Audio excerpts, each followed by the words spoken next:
but it's the first album we're making as robots.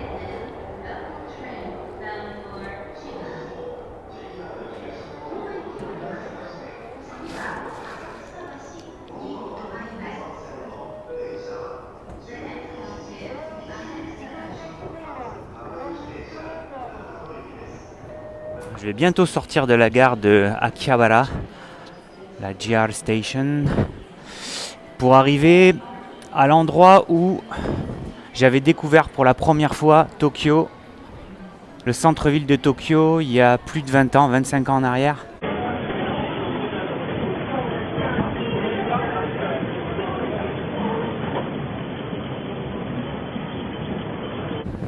Ici en face, l'immeuble Laox que l'on voit, il y avait une énorme PLV, enfin c'est pas PLV, pardon, publicité de Soul Calibur qui tournait sur Dreamcast. Et je me souviens, j'avais même filmé cette partie-là de la rue. À l'époque, en face, il y avait des magasins de jeux vidéo.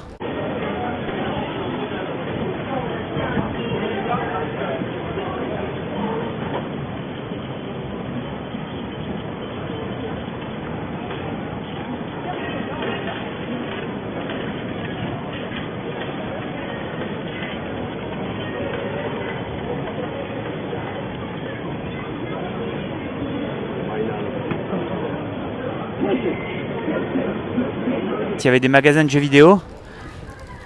Ici, où on voit Tax Free Shopping Information, c'était un magasin de jeux vidéo. Il y avait une borne de Soul Calibur en démo. Donc c'était un grand moment pour moi d'arriver dans le lieu de toutes les convoitises. Le lieu qui m'avait fait rêver dans les magazines toutes ces années. Il était là enfin sous mes yeux. Et ça n'a pas trop changé. C'est toujours à peu près les mêmes immeubles. Bon, les magasins de jeux vidéo ont disparu, ça c'est sûr.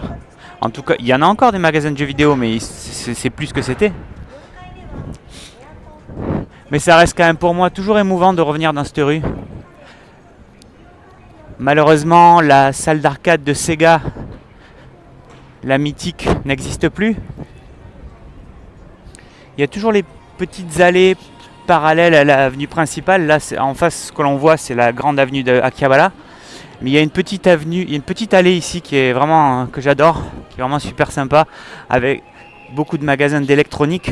À l'époque, il y avait plein de câbles, il y avait des fouilles de produits. Ici, il y a une toute petite allée qui est trop cool. Voilà, maintenant les boutiques sont quasiment toutes fermées. Je ne sais pas si elles sont encore ouvertes l'après-midi, peut-être quand même. Mais à l'époque, ça ressemblait beaucoup à Hong Kong. C'était très asiatique comme allée. Et maintenant, bon, il y a beaucoup de magasins de figurines qui ont remplacé les magasins de jeux vidéo. Mais ici, on arrive donc en face de ce qui était la salle d'arcade de Sega légendaire.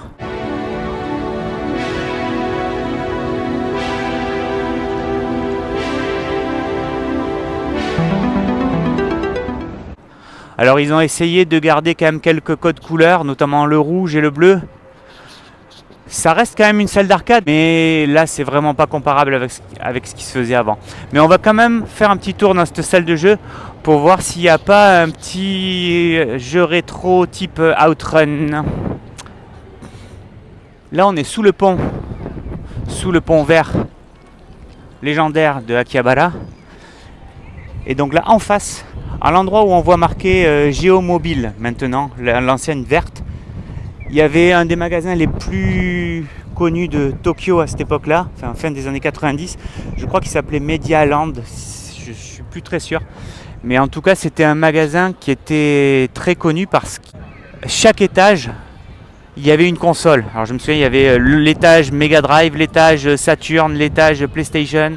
Enfin, oui, c'est ça. Et puis après, l'étage NEC aussi. Donc c'était vraiment un endroit incroyable.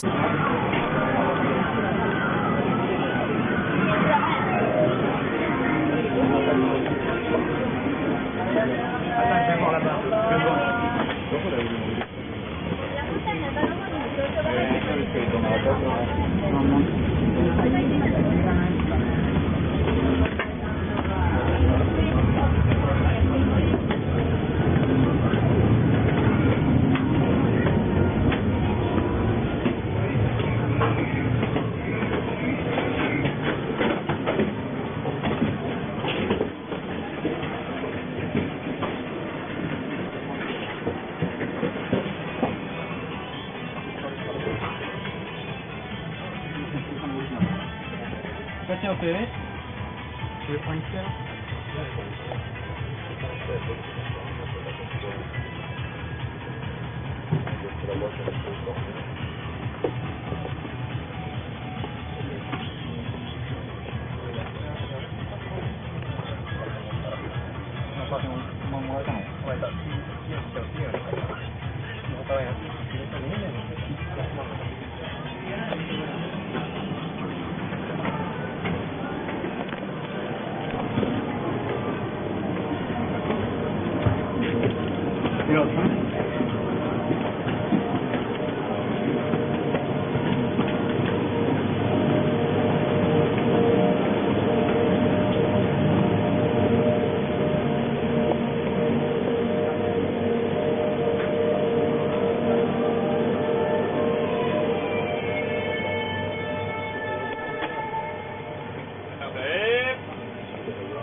Non.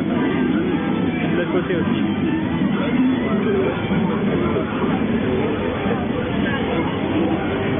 Et la boutique avec poil.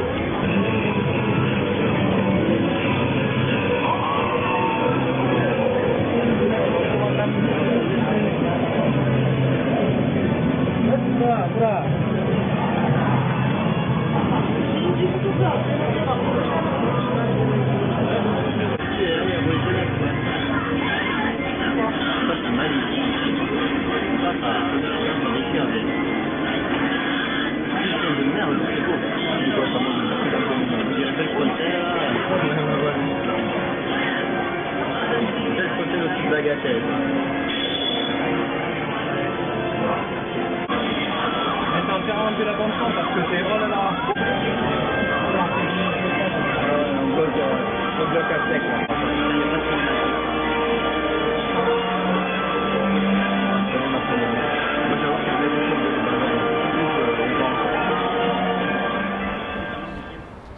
Étant à Tokyo, j'ai eu la chance aussi de voir un ami qui tient la page Instagram des fans de Daft Punk au Japon.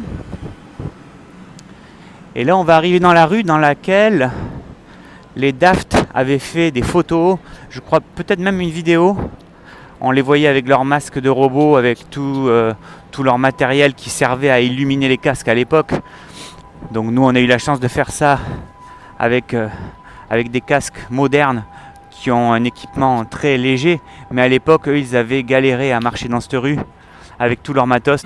Between France and Japan, despite the language barrier, it's been a great pleasure. Cette rue dans laquelle ils ont déambulé. Donc à chaque fois j'y passe aussi, j'ai une petite pensée pour ça. Et là, grâce à mon ami, j'ai pu faire des photos en cosplay des Daft. J'ai eu l'impression d'être Thomas Bangalter pendant quelques minutes. Et merci beaucoup pour ça, c'était incroyable.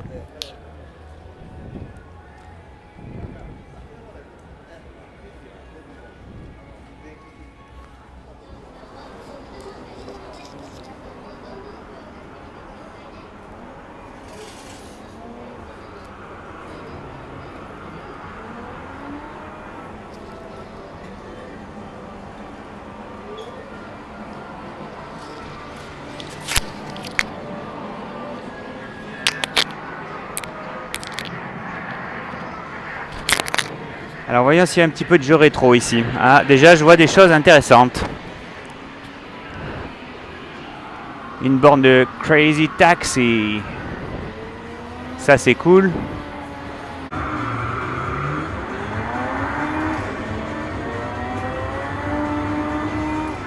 Elle est là, la borne légendaire. Outrun. Quel rêve cette borne. J'aurais tellement aimé la voir. Moi je l'aurais jamais, déjà c'est trop gros. Quelle beauté.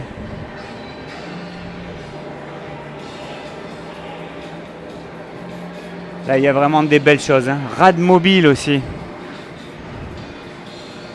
Qui est venu un petit peu après Outrun. Sega Rally. Alors c'est le 2, mais bon c'est déjà pas mal. Il y a du Jurassic Park aussi ici là-bas. Et là je vois la borne légendaire de Virtua Racing. Oh là là, alors ça c'était mythique. C'est fou de voir ça. C'est magnifique. Daytona USA. Scud Race, jamais sorti sur console. Bravo d'avoir encore tous ces jeux.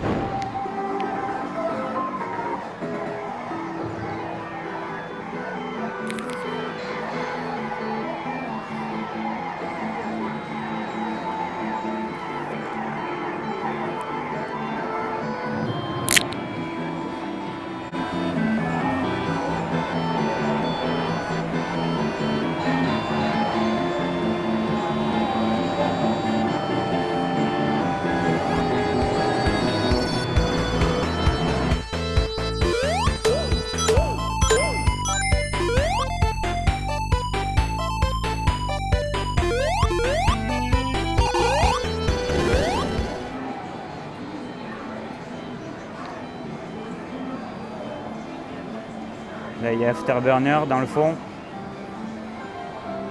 Là-bas.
Time Crisis, House of the Dead, le jeu de Terminator 2, ça c'est légendaire aussi, magnifique.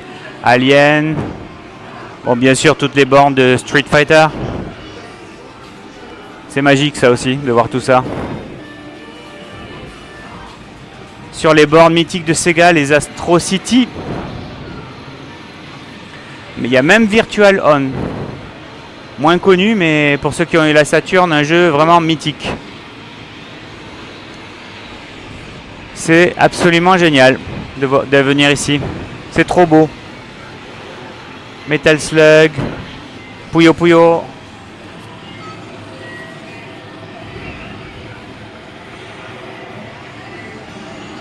C'est superbe. Merci le Japon d'avoir encore ce genre d'endroit. Ça devient rare.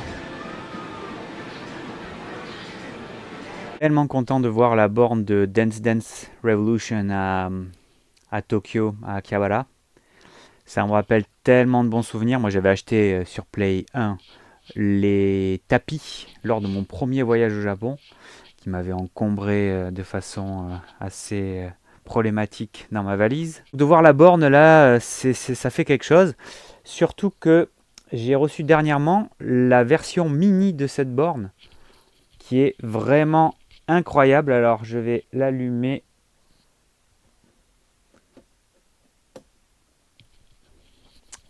Et voilà ce que ça donne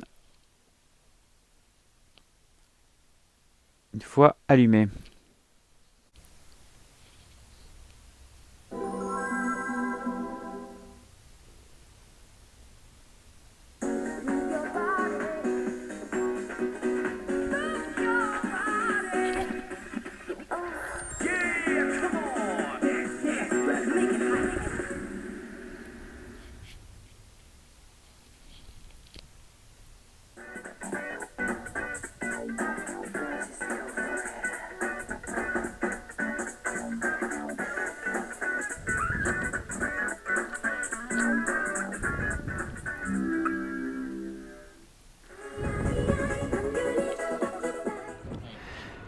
C'est dans cette rue, ici, que j'avais vu à l'époque les Japonais faire la queue, enfin une photo qui montrait les Japonais faire la queue en novembre 1994.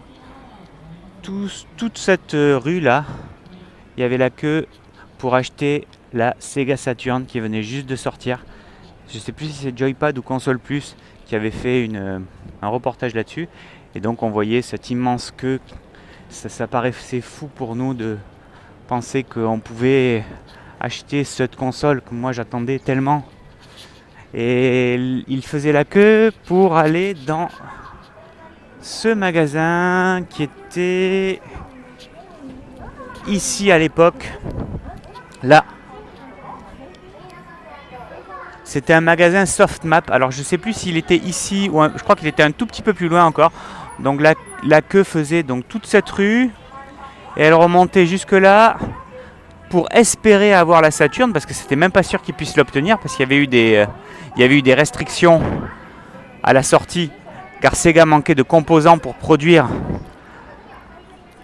suffisamment de consoles pour assouvir la demande à la sortie. Bien sûr, il y avait une très très forte demande.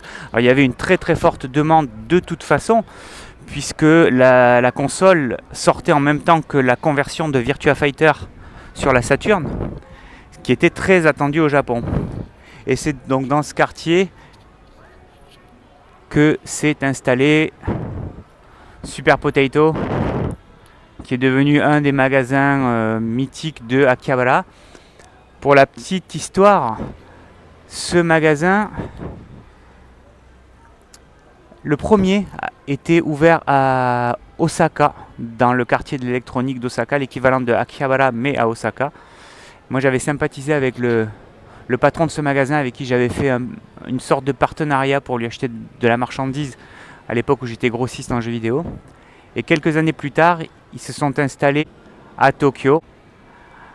Ce qui est marrant de constater, c'est qu'à l'époque, le magasin de Osaka, c'était le moins cher en jeux vidéo du Japon quasiment. C'était vraiment très très bon marché. Alors que maintenant, de nos jours, Super Potato, c'est devenu quasiment le magasin le plus cher qui existe au Japon.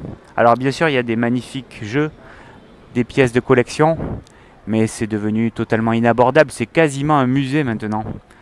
Il y a une salle d'arcade d'ailleurs au dernier étage qui est sympa.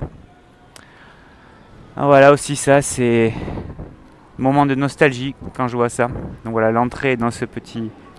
Enfin, c'est la petite entrée là, il faut monter quelques étages et on y arrive.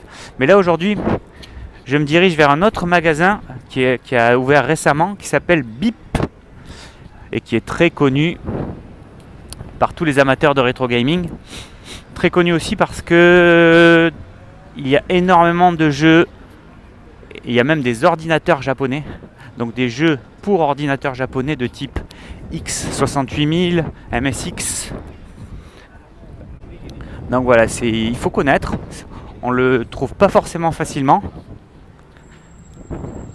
dans les rues secondaires.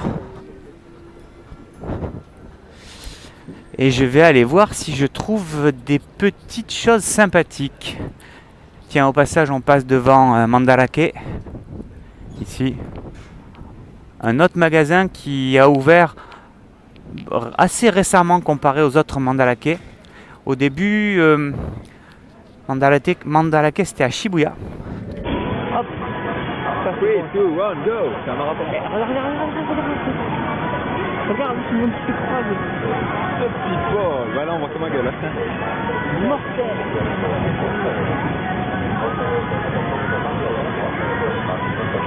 On va le métro et tout. Oui, c'est des. Terrible. Bon, je crois qu'en fait, on est plus à Toulouse, là.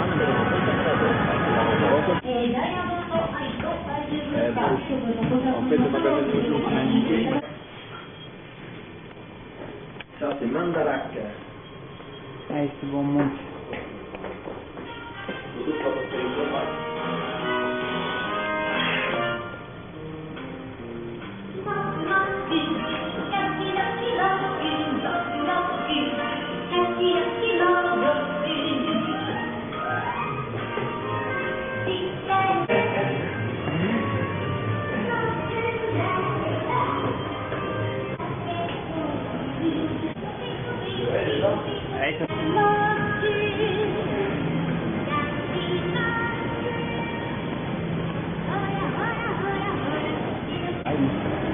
Eh mais ça, tu devais partir, c'est normal.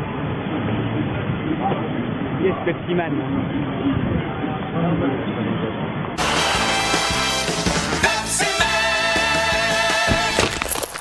Corvette ga atarimasu.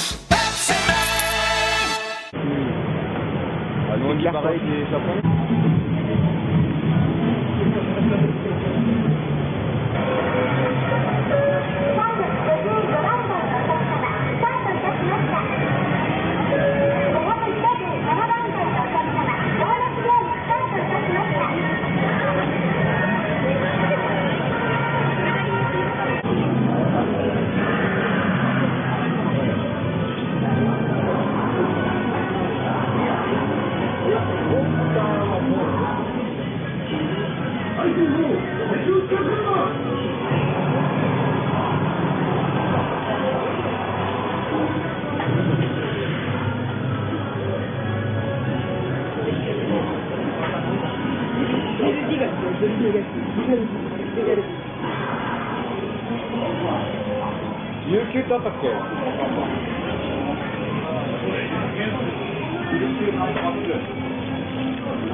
Mandarake, c'était à Shibuya, le premier que j'ai connu. Et là, celui-ci, il fait tout l'immeuble. Et c'est très très bien achalandé. Je crois que les gens font la queue là parce qu'il doit ouvrir à midi. Ce qui est souvent le cas des boutiques japonaises. Je m'y rendrai plus tard. Donc voilà, dans une des rues parallèles à l'avenue principale de Akihabara, on trouve deux magasins, vraiment de très bons magasins de rétro gaming. Alors voilà, la rue principale elle est là, enfin l'avenue principale. Ici, on a le magasin dont je parlais précédemment, BIP, donc qui est spécialisé dans tout type de jeux rétro, mais ils ont énormément de choix en jeux d'ordinateur japonais. Donc on va y aller aussi. Donc voilà, c'est ici. Je pense que beaucoup reconnaîtront cet escalier. Et il y a un autre magasin ici, je pense qu'il doit toujours y être, voilà, juste à côté. Et celui-ci aussi très très bien achalandé en jeu rétro. Je vais voir si j'y trouve quelques petites merveilles. Enfin, je ne doute pas de trouver des merveilles. Le gros problème, c'est de pouvoir les acheter maintenant. C'est ça le souci. C'est que les jeux sont devenus mais vraiment hors de prix à Tokyo. Il n'y a plus de bonnes affaires à faire à Tokyo. Ça, c'est une certitude. Donc, il faut être prêt à payer. Sinon, ben, on peut toujours regarder.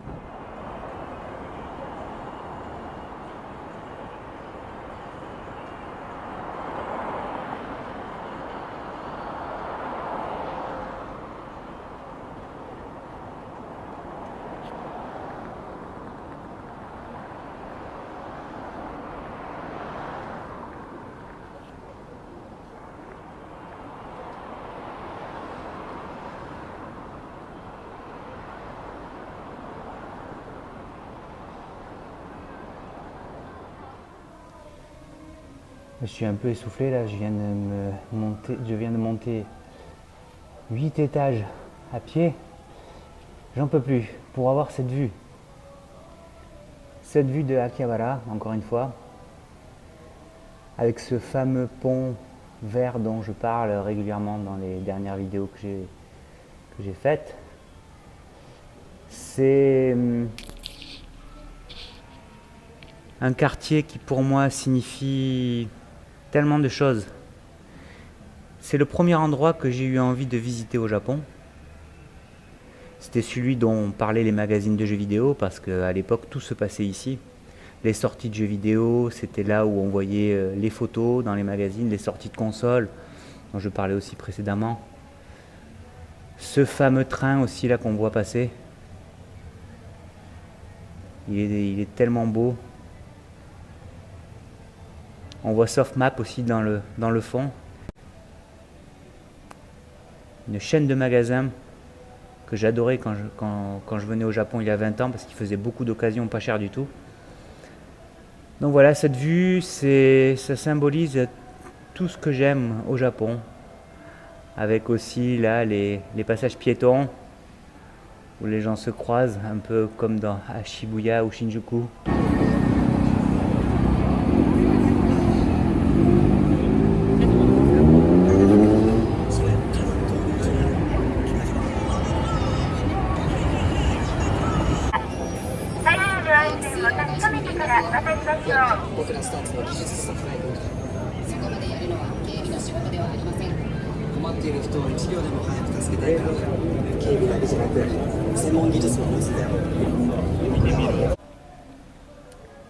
Les écrans.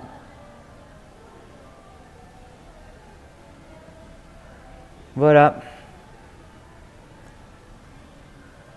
Au revoir Akihabara. À la prochaine.